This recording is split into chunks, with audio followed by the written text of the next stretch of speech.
It was a very strong piece. For those who haven't read it, here are some of the things you said. Apart from the lie of the delusion point that you made about the Prime Minister, you said, he who lived by the camera is now upstaged by the camera. The world is not seeing a Vishwa Guru or any Guru. So snap out of the selfie days now, sir. Lose that melancholic Bahadur Shah Zafar long white beard. Listen, learn, lead, or let someone else do that job for you. This is strong stuff, Vamsee Juluri. What triggered this? What prompted this?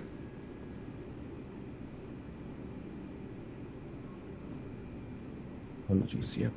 I feel like it is not just millions of our family members who are gasping and suffering.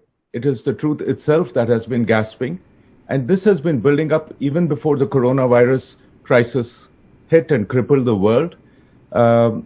I believed and hoped that this government and Mr. Modi would be given a fair chance by the world media back in 2014, because I felt this was a moment when the people's aspiration was for decolonization, for indigenous, sustainable, nature-respectful ways of living, which is what I believed the philosopher, Mr. Upadhyaya, wrote in Integral Humanism, and what Mahatma Gandhi wrote in Hind Swaraj. And that was the sort of rhetoric I saw coming from Modi ji sometimes, and I'd hoped that's what he would do. But in the last 7 years, what has happened is an appropriation of that kind of grassroots energy into a copycat American right-wing propaganda model. And the last few weeks have been disastrous because, you know, so many times you could see this government looking away from truth, trying to pull the wool over its sympathizers and supporters' eyes on so many issues on social media.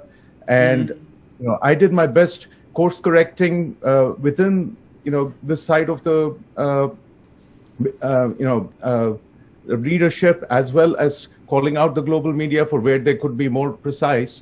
But the last few weeks have been a complete breakdown of reality when they don't admit even the reality of what is happening all around them.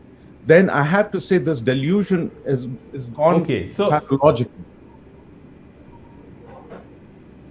Okay, so you're saying that your disenchantment is not recent, because I was just going through some of the things you've said.